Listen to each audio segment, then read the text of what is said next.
Lights on versus వీక్షకులందరికీ మన ప్రభువైన యేసుక్రీస్తు నామంలో నా హృదయపూర్వకమైన వందనాలు తెలియజేస్తున్నాను. ఈరోజు ఈ వీడియోలో మనం మన పరిశుద్ధ బైబిల్ గ్రంథంలోని రూతు పుస్తకం అందరికీ అర్థమయ్యే భాషలో వినేద్దామండి. మొదటి అధ్యాయం. న్యాయాధిపతుల కాలంలో దేశంలో కరువు వచ్చింది. అప్పుడు ఒకతను తన భార్యను 2 కుమారుల్ని తీసుకుని యూదాలోని బెత్లెహేము నుండి మోయాబు ప్రాంతానికి పరదేశిగా వెళ్ళాడు. అతని పేరు ఎలీమలేకు. అతని భార్య పేరు నయోమి. అతని 2 కుమారుల పేర్లు మహలోను, కిల్యోను. వాళ్ళు యూదాలోని బెత్లెహేముకు చెందిన ఎఫ్రాతీయులు. వాళ్ళు మోయాబు ప్రాంతానికి వెళ్ళి అక్కడే నివసించారు. కొంతకాలానికి నయోమి భర్త ఎలీమలేకు చనిపోయాడు. ఇక ఆమెకు మిగిలింది ఆమె 2 కుమారులే. తరువాత వాళ్ళిద్దరూ మోయాబు స్త్రీలను పెళ్లి చేసుకున్నారు. ఒక ఆమె పేరు ఓర్పా, ఇంకొక ఆమె పేరు రూతు. వాళ్ళక్కడ దాదాపు 10 సంవత్సరాలు ఉన్నారు. ఆ తరువాత నయోమి 2 కుమారులు మహలోను, కిల్యోను కూడా చనిపోయారు. దానితో ఆమెకు భర్తే కాదు, కుమారులు కూడా లేకుండా పోయారు. కాబట్టి ఆమె తన 2 కోడళ్లతో కలిసి మోయాబు ప్రాంతం నుండి బయలుదేరి తన సొంత దేశానికి తిరిగి ప్రయాణమైంది. ఎందుకంటే యెహోవా మళ్ళీ తన ప్రజల్ని ఆశీర్వదించి వాళ్లకు ఆహారం ఇస్తున్నాడని ఆమె మోయాబులో ఉన్నప్పుడు వింది. ఆమె తన 2 కోడళ్లతో కలిసి నివసిస్తున్న ప్రాంతాన్ని విడిచి బయలుదేరింది. వాళ్ళు అలా నడుస్తూ యూదా దేశానికి వెళ్తున్నప్పుడు నయోమి తన 2 కోడళ్లతో ఇలా అంది, మీరిద్దరూ మీ తల్లుల ఇళ్లకు తిరిగి వెళ్ళండి. చనిపోయిన మీ భర్తల పట్ల నా పట్ల మీరు విశ్వసనీయ ప్రేమ చూపించినట్లే యెహోవా కూడా మీ పట్ల విశ్వసనీయ ప్రేమ చూపించాలి. మీరిద్దరూ క్షేమంగా ఉండేలా యెహోవా మీకు భర్తల్ని ఇవ్వాలి. తరువాత ఆమె వాళ్లను ముద్దు పెట్టుకుంది. వాళ్ళు బిగ్గరగా ఏడ్చారు.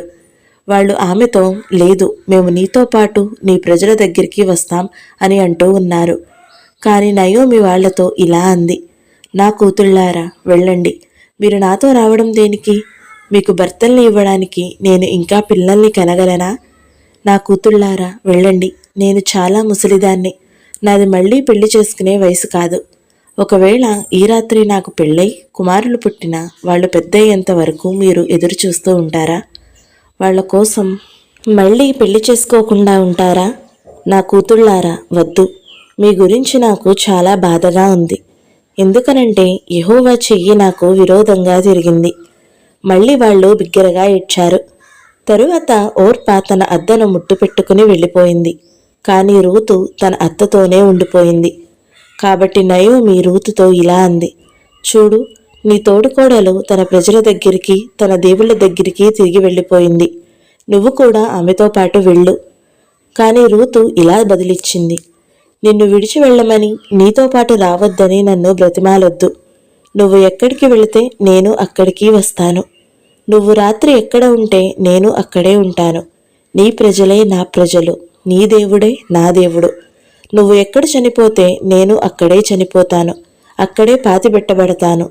చావు తప్ప ఇంకేదైనాను నీ నుండి నన్ను వేరు చేస్తే యెహోవా నన్ను తీవ్రంగా శిక్షించాలి అని చెప్పింది. రూతు తనతోనే వస్తానని పట్టుబట్టడం చూసి నయోమి ఇక ఆమెను ఒప్పించే ప్రయత్నం మానుకుంది. అప్పుడు వాళ్ళిద్దరూ తమ ప్రయాణం కొనసాగించి బెత్లెహేముకు చేరుకున్నారు. వాళ్ళు బెత్లెహేముకు రాగానే ఆ నగరమంతా కలకలం మొదలైంది. అక్కడి స్త్రీలు, ఈమె నయోమి కదా అని అంటూ ఉన్నారు. నయోమి ఆ స్త్రీలతో ఇలా అంది, నన్ను నయోమి అని పిలవవద్దు, మారా అని పిలవండి. ఎందుకనంటే సర్వశక్తిమంతుడు నా జీవితాన్ని చేదుమయం చేశాడు. నేను ఇక్కడ నుండి వెళ్ళినప్పుడు నాకు అన్నీ ఉన్నాయి. కానీ యెహోవా నన్ను వట్టి చేతులతో తిరిగొచ్చేలా చేశాడు. యెహోవాయే నాకు విరోధి అయినప్పుడు, సర్వశక్తిమంతుడే నా మీదికి విపత్తు తీసుకొచ్చినప్పుడు ఇక మీరు నన్ను నయోమి అని పిలవడం దేనికి? ఇలా నయోమి మోయాబీయురాలైన తన కోడలు రూతుతో కలిసి మోయాబు ప్రాంతం నుండి తిరిగొచ్చేసింది. వాళ్ళు బార్లీ కోత మొదలయ్యే సమయంలో బెత్లెహేముకు వచ్చారు. 2వ అధ్యాయము. నయోమికి తన భర్త తరపు బంధువు ఒకతను ఉన్నాడు. అతను చాలా ధనవంతుడు. అతని పేరు బోయాజు. అతను ఎలీమలేకు వంశానికి చెందినవాడు. మోయాబీయురాలైన రూతు నయోమితో, దయచేసి నన్ను పొలాల్లోనికి వెళ్ళనివ్వు. నేను వెళ్ళి నా మీద దయ చూపించే వాళ్ల వెనుక పెరిగి ఏరుకుంటాను అంది. అప్పుడు నయోమి సరే అమ్మా వెళ్ళు అని చెప్పింది. దానితో ఆమె పొలాల్లోనికి వెళ్ళి కోత కోసేవాళ్ల వెనుక పెరిగి ఏరుకోవడం మొదలుపెట్టింది. అనుకోకుండా ఆమె ఎలీమొలేకు వంశానికి చెందిన బోయాజు పొలంలోనికి వచ్చింది. సరిగ్గా అప్పుడే బోయాజు బెత్లెహేము నుండి వచ్చి కోత కోసేవాళ్లతో యెహోవా మీకు తోడుండాలి అన్నాడు. అందుకు వాళ్ళు యెహోవా నిన్ను దీవించాలి అన్నారు. తరువాత బోయాజు కోత కోసేవాళ్ల మీద అధికారిగా ఉన్న యువకుడిని ఆ అమ్మాయి ఎవరు తాలూకా అని అడిగాడు. అందుకు ఆ యువకుడు ఇలా జవాబిచ్చాడు, ఆ అమ్మాయి మోయాబీయురాలు. ఆమె నయోమితో పాటు మోయాబు ప్రాంతం నుండి వచ్చింది. ఆమె నేను పరిగి ఏరుకోవచ్చా, కోత కోసేవాళ్లు వదిలేసిన ధాన్యపు వెన్నుల్ని పోగేసుకోవచ్చా అని నన్ను అడిగింది. ఆమె పొద్దున వచ్చినప్పటి నుండి పనిచేస్తూనే ఉంది. ఇప్పుడే కాసేపు విశ్రాంతి తీసుకోవడానికి నీడ పట్టున కూర్చుంది అన్నాడు. అప్పుడు బోయాజు రూతుతో ఇలా అన్నాడు, అమ్మా నా మాట విను. పరిగి ఏరుకోవడానికి వేరే పొలానికి వెళ్లకు, ఇంకెక్కడికి వెళ్లకు. నా పొలంలో పనిచేసే అమ్మాయిలతోనే ఉండు. వాళ్ళు ఎక్కడ కోత కోస్తున్నారో చూస్తూ వాళ్లతో పాటే వెళ్ళు. నిన్ను ఇబ్బంది పెట్టొద్దని నా దగ్గర పనిచేసే అబ్బాయిలకు చెప్తాను. నీకు దాహం వేసినప్పుడు కుండల దగ్గరికెళ్ళి ఆ అబ్బాయిలు చేదిన నీళ్లు తాగు. దానితో ఆమె నేల మీద పడి సాష్టాంగ నమస్కారం చేసి అతనితో, నేను నీ దృష్టిలో ఎందుకు దయ పొందానో, పరదేశినైన నా గురించి నువ్వు ఎందుకు పట్టించుకుంటున్నావో తెలుసుకోవచ్చా అంది. బోయాజు ఆమెతో ఇలా అన్నాడు, నీ భర్త చనిపోయిన తరువాత నువ్వు నీ అత్త కోసం చేసిన దానంతటి గురించి నేను విన్నాను. అలాగే నువ్వు నీ తండ్రిని తల్లిని నీ బంధువుల దేశాన్ని విడిచి నీకు ఇంతకుముందు తెలియని ప్రజల దగ్గరికి రావడం గురించి కూడా నేను విన్నాను. నువ్వు చేసిన దానికి యెహోవా నీకు ప్రతిఫలం ఇవ్వాలి. నువ్వు ఎవరి రెక్కల కిందైతే ఆశ్రయం పొందడానికి వచ్చావో ఆ ఇశ్రాయేలు దేవుడైన యెహోవా నీకు తగిన జీతాన్ని ఇవ్వాలి. అందుకామె, నా ప్రభువా, నీ దయ నా మీద ఇలాగే ఉండనివ్వు. ఎందుకనంటే నేను నీ సేవకురాల్ని కూడా కాదు. అయినా నువ్వు నన్ను ఓదార్చావు. నీ మాటలతో నీ సేవకురాలికి అభయం ఇచ్చావు అని అంది. భోజన సమయమైనప్పుడు బోయాజు ఆమెతో, ఇక్కడికి వచ్చి భోజనం చేయి. నీ రొట్టె ముక్కను పుల్లటి ద్రాక్షారసంలో ముంచుకో అన్నాడు. దాంతో ఆమె కోత కోసేవాళ్ల పక్కన కూర్చుంది. అప్పుడతను ఆమెకు కొంత వేయించిన ధాన్యాన్ని ఇచ్చాడు. ఆమె కడుపు నిండా తింది, కొంత మిగిల్చింది కూడా. ఆమె పరిగి ఏరుకోవడానికి లేచినప్పుడు బోయాజు తన దగ్గర పనిచేసే అబ్బాయిలకు ఇలా ఆజ్ఞాపించాడు, ఆమెను ధాన్యపు వెన్నుల మధ్య కూడా పరిగి ఏరుకోనివ్వండి. ఆమెను ఇబ్బంది పెట్టకండి. అంతేకాదు, మీరు పనుల్లో నుండి కొన్ని వెన్నులు తీసి ఆమె ఏరుకోవడానికి వదిలేయండి. ఆమెకు అడ్డు చెప్పకండి అన్నాడు. ఆమె సాయంత్రం వరకు పొలంలో పరిగి ఏరుకుంటూనే ఉంది. ఆమె తాను ఏరుకున్న వెన్నుల్ని దుల్లగొట్టినప్పుడు దాదాపు 1 రుఫా బార్లీ గింజలు వచ్చాయి. ఆమె వాటిని తీసుకుని నగరంలోనికి వెళ్ళింది. ఆమె ఏరుకొని తెచ్చిన గింజల్ని ఆమె అత్త చూసింది. రూతు తాను కడుపు నిండా తిన్న తరువాత మిగిలిన ఆహారాన్ని కూడా తీసి అత్తకు ఇచ్చింది. అప్పుడు నయోమి ఆమెతో, ఇవాళ నువ్వు ఎక్కడ పరిగి ఏరుకున్నావు, ఎక్కడ పనిచేస్తావు? నీ మీద దయ చూపించిన వ్యక్తి దీవించబడాలి అంది. దానితో ఆమె తాను ఎవరి పొలంలో పనిచేసిందో తన అత్తకు చెప్తూ, నేను ఇవాళ బోయాజు అనే అతని పొలంలో పనిచేశాను అంది. అప్పుడు నయోమి తన కోడలితో, బ్రతికి ఉన్న వాళ్ల పట్ల చనిపోయిన వాళ్ల పట్ల తన విశ్వసనీయ ప్రేమ చూపించడం మానని యెహోవా అతన్ని దీవించాలి అంది. ఆమె ఇంకా ఇలా అంది, బోయాజు మన బంధువు. అతడు మనల్ని తిరిగి కొనగల వ్యక్తుల్లో ఒకడు. అప్పుడు మోయాబీయురాలైన రూతు ఇలా అంది, అతను నా పంట మొత్తం కోత కోసే వరకు నా పనివాళ్లతోనే ఉండు అని కూడా నాతో అన్నాడు.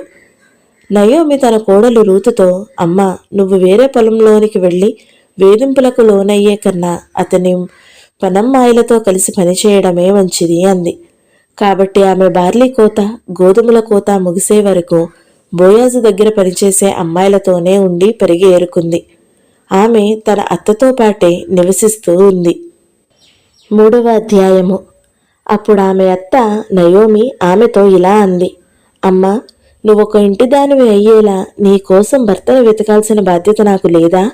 ఇదిగో బోయాజు మన బంధువు. నువ్వు పనిచేసింది అతని పనమ్మాయిలతోనే.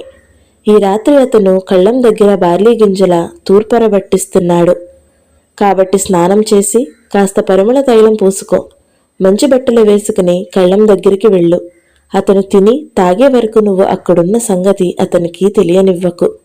అతను పడుకునేటప్పుడు అతను ఎక్కడ పడుకుంటున్నాడో గమనించు. తరువాత వెళ్ళి అతని పాదాల మీదనున్న దుప్పటి తీసి అక్కడే పడుకో. అప్పుడు నువ్వేం చేయాలో అతను నీకు చెప్తాడు.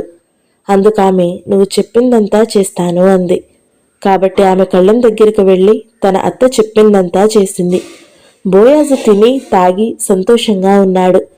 తరువాత అతను ధాన్యం కుప్ప పక్కన పడుకోవడానికి వెళ్ళాడు.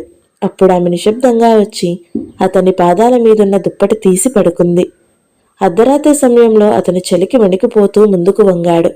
అప్పుడు తన పాదాల దగ్గర ఒక అమ్మాయి పడుకుని ఉండడం చూసి, ఎవరు నువ్వు అని అడిగాడు. అందుకామె, నేను రూతును, నీ సేవకురాల్ని. నీ వస్త్రాన్ని నీ సేవకురాలి మీద కప్పు, ఎందుకనంటే నువ్వు మమ్మల్ని తిరిగి కొనగల వ్యక్తివి అని అంది. అప్పుడు అతను ఇలా అన్నాడు, అమ్మా, యెహోవా నిన్ను దీవించాలి. నువ్వు ముందు కన్నా ఈ సందర్భంలో ఎక్కువ విశ్వసనీయ ప్రేమను చూపించావు. ఎందుకనంటే పెద్దవాళ్లే గాని ధనికులే గాని యువకులే దగ్గరికి నువ్వు వెళ్ళలేదు. అమ్మా, భయపడకు, నువ్వు అడిగినదంతా చేస్తాను. నువ్వు చాలా మంచిదానివని ఈ నగరంలో ఉన్న ప్రతి ఒక్కరికి తెలుసు. నేను మిమ్మల్ని తిరిగి కొనగల వ్యక్తిననే మాట నిజమే, కాని మిమ్మల్ని తిరిగి కొనగల వ్యక్తి ఇంకొకతను ఉన్నాడు. అతను నాకన్నా దగ్గర బంధువు. ఈ రాత్రి ఇక్కడే ఉండు. ఒకవేళ రేపు పొద్దున్న అతను మిమ్మల్ని తిరిగి కొంటే మంచిది, అతన్నే కొనని. కానీ ఒకవేళ అతనికి మిమ్మల్ని తిరిగి కొనడం ఇష్టం లేకపోతే యెహోవా జీవం తోడు, నేనే మిమ్మల్ని తిరిగి కొంటాను. తెల్లవారే వరకు ఇక్కడే పడుకో. కాబట్టి ఆమె తెల్లవారే వరకు అతని పాదాల దగ్గరే పడుకుని ఒకరినొకరు గుర్తుపట్టలేనంత వెలుతురు రాకముందే నిద్రలేచింది. అప్పుడు అతను ఆమెతో, ఒక స్త్రీ కళ్ళం దగ్గరికి వచ్చిందనే విషయం ఎవరికీ తెలియనివ్వకు అన్నాడు. అంతేకాదు, నువ్వు వేసుకున్న పై వస్త్రం తీసుకొచ్చి దాన్ని తెరిచి పట్టుకో అన్నాడు. ఆమె దాన్ని తెరిచి పట్టుకుంది. అప్పుడతను 6 కొలతల బార్లీ గింజలు అందులో పోసి ఆమె మీద పెట్టాడు. తరువాత అతను నగరంలోనికి వెళ్ళాడు. ఆమె తన అత్త దగ్గరికి వెళ్ళిపోయింది. అప్పుడు నయోమి ఆమెను, అమ్మ, వెళ్ళిన పని ఏమైంది అని అడిగింది. అప్పుడు ఆమె బోయాజు తనకు చేసినదంతా నయోమికి చెప్పింది. ఆమె ఇంకా ఇలా అంది, అతను నాకు ఈ 6 కొలతల బార్లీ గింజలు ఇచ్చి మీ అత్త దగ్గరికి వట్టి చేతులతో వెళ్ళకు అన్నాడు. అప్పుడు నయోమి ఆమెతో, అమ్మ, ఏం జరుగుతుందో నీకు తెలిసే వరకు ఇక్కడ కూర్చో. ఎందుకనంటే ఇవాళ ఈ విషయం తేల్చే వరకు అతను విశ్రాంతి తీసుకోడు అని చెప్పింది. 4వ అధ్యాయము. బోయాజు నగరద్వారం దగ్గరికి వెళ్ళి అక్కడ కూర్చున్నాడు. ఇదిగో, బోయాజు చెప్పిన దగ్గరి బంధువు అటు వెళ్తున్నాడు. అప్పుడు బోయాజు అతనితో, ఓయి, ఇలా వచ్చి కూర్చో అన్నాడు. అతను వచ్చి కూర్చున్నాడు. తరువాత బోయాజు నగరంలోనికి 10 మంది పెద్దల్ని పిలిపించి వాళ్లతో, ఇక్కడ కూర్చోండి అన్నాడు. వాళ్ళు కూర్చున్నారు.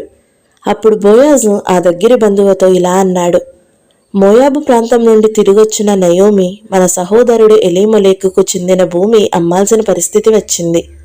కాబట్టి నేను ఆ విషయం నీకు చెప్పాలనుకున్నాను. ఈ నగరవాసుల ముందు, నా ప్రజల పెద్దల ముందు దాన్ని కొను. నువ్వు దాన్ని కొంటే కొను, ఒకవేళ నువ్వు కొనకపోతే ఆ సంగతి నాతో చెప్పు. ఎందుకంటే నీ తరువాత దాన్ని కొనే హక్కు ఉన్నది నాకే. అప్పుడు అతను దాన్ని కొనడం నాకు ఇష్టమే అన్నాడు.